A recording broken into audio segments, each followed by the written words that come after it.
Hello everyone, welcome to our channel Education Hotspot. So this video is for all those जो upcoming MSOE 04 यानी कि urban sociology का exam देने वाले हैं। आप लोगों का major doubt urban growth model को लेके था। ऑल दो चैनल एंड पेड क्लासेस में मैंने टॉपिक कवर करे हैं, बट स्टिल लास्ट मोमेंट पे रिविजनरी फॉर्म में हम इन टॉपिक्स को कवर कर लेते हैं बिकॉज आप लोगों को काफ़ी ज़्यादा प्रॉब्लम फेस हो रही है। तो MSOE 4 का हमने कंसेंट्रिक जोन मॉडल जो है वो ऑलरेडी कवर कर लिया था, जो अंश आपका बर्जेस ने दिया था। देन हमारे पास आता है आपका नेक्स्ट मॉडल। छोटी छोटी वीडियोस बना के सारे मॉडल मैं आप लोगों के रिवाइज करा देती हूँ आज की डेट में। 24 को आपका एग्जाम है, तो यू हैव आज का दिन एंड देन कल का दिन। तो नेक्स्ट जो मॉडल है that is sector model. Sector model क्या कहता है? सेक्टर मॉडल जो है वो आपका होमर ह्योथ ने दिया था। सेक्टर मॉडल होमर ह्योथ ने 1939 में दिया। ये क्या कह रहे थे कि जिस तरीके से आपका कंसेंट्रिक जोन मॉडल कहता है कि सिटीज़ जो हैं वो कंसेंट्रिक सर्कल में ग्रो करती हैं आउटवर्ड। आप देखते हो बीच में CBD होता है, देन इस तरीके से सिटीज़ ग्रो करती हैं सर्कुलर फॉर्म में। ये कह रहे हैं सिटीज़ सर्कुलर फॉर्म में नहीं, सिटीज़ सेक्टर्स की फॉर्म में वर्क करती हैं। एंड यहाँ पे ट्रांसपोर्टेशन एंड इनकम ग्रुप जो है वो बहुत इंपॉर्टेंट रोल प्ले करता है। ये कहते हैं कि ट्रांसपोर्टेशन सेक्टर ट्रांसफॉर्मेशन अवेलेबिलिटी के बेसिस पे जो है वो सिटीज़, मतलब सिटीज़ कैसे बन रही है जब लोग वहाँ रहने लग रहे हैं, तो उस बेसिस पे लोग अपने रेजिडेंस को जो है वो डिसाइड करते हैं। इस मॉडल के अकॉर्डिंग जो है CBD तो देखो सेंटर में रहेगा, central business district will remain at the centre in this model also. यहाँ पे भी वो सेंटर में रहेगा। और फिर अर्बन ग्रोथ जो है वो किसके अकॉर्डिंग होगी? वो ट्रांसपोर्टेशन रूट्स के अकॉर्डिंग होगी। ट्रांसपोर्टेशन जैसे कि रेलवेज, रोडवेज, हाईवेज कैसे हैं, उस बेसिस पे फिर आप अपना रेजिडेंस जो है वो इस्टेब्लिश करोगे। अब रेजिडेंस एरियाज़ जो है वो किसके बेसिस पे हो रहे हैं? इनकम ग्रुप के बेसिस पे भी यहाँ पे इस्टेब्लिश होते हुए हमें देखने को मिल रहे हैं। और एक बार एक सेक्टर कहीं पे इस्टेब्लिश हो गया तो वो फिर उसी सेम डायरेक्शन में आउटवर्ड ग्रो होता रहेगा। एक जगह पे लोग भर गए हैं ना, अब उस जगह से बाहर आप जाके फिर चीज़ों का रेजिडेंस जो है वो इस्टेब्लिश करोगे। तो इसमें क्या होता है, सेंटर वो CBD आ जाता है, सेंटर में CBD। फिर आपके आते हैं transportation and industrial sector.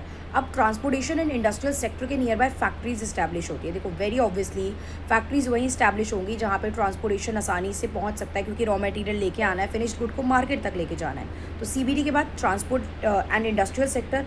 Then आपका आएगा सीधा क्लास के बेसिस पे, इनकम ग्रुप के बेसिस पे आप डिवाइड करते हो। इंडस्ट्रीज़ के जस्ट नेक्स्ट होगा लो क्लास इनकम ग्रुप। लो क्लास इनकम ग्रुप क्यों है? क्योंकि वर्कर्स जो होते हैं उनको फैक्ट्री में काम करना है, तो फैक्ट्रीज, ट्रांसपोर्टेशन में फैक्ट्रीज ज़्यादा होंगी, उसके जस्ट पास लो क्लास इनकम ग्रुप होगा, so that they can come in the industry, फटाफट वो काम करने के लिए आ सकते हैं।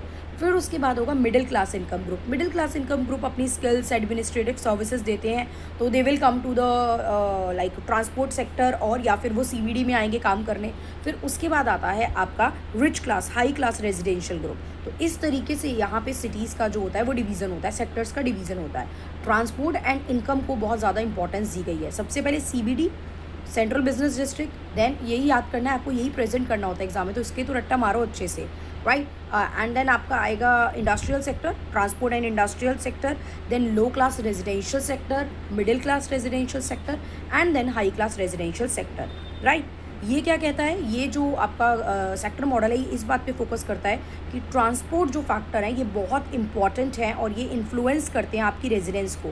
ट्रांसपोर्ट और इसके बेसिस पे, ट्रांसपोर्ट रूट के बेसिस पे आप अपना रेजिडेंस जो है वो सेलेक्ट करते हो, राइट। फिर हाई इनकम ग्रुप जो होते हैं वो जनरली सिटी से थोड़ा दूर रहना प्रेफर करते हैं, क्योंकि वहाँ पे एनवायरनमेंट अच्छा मिल जाता है, लिविंग कंडीशन अच्छी मिल जाती हैं, घर आपको स्पेस अच्छा मिल जाएगा, सोसाइटी, लिविंग कंडीशंस, ये सब चीज़ें आपको वहाँ मिल जाती हैं। तो हाई क्लास इनकम ग्रुप जो है they prefer to live far from the city, वो चाहते हैं कि वो सिटी से दूर रहे। अब ये मॉडल जो है इसके मैं अगर कुछ फ़ायदों की बात करूँ तो ये ट्रांसपोर्टेशन और इंडस्ट्री की इंपॉर्टेंस की बात करता है। देन ये बताता है कि रेजिडेंस किस तरीके से सेग्रीगेटेड है, अलग अलग बटे हुए हैं on the basis of income की बात कर रहा है।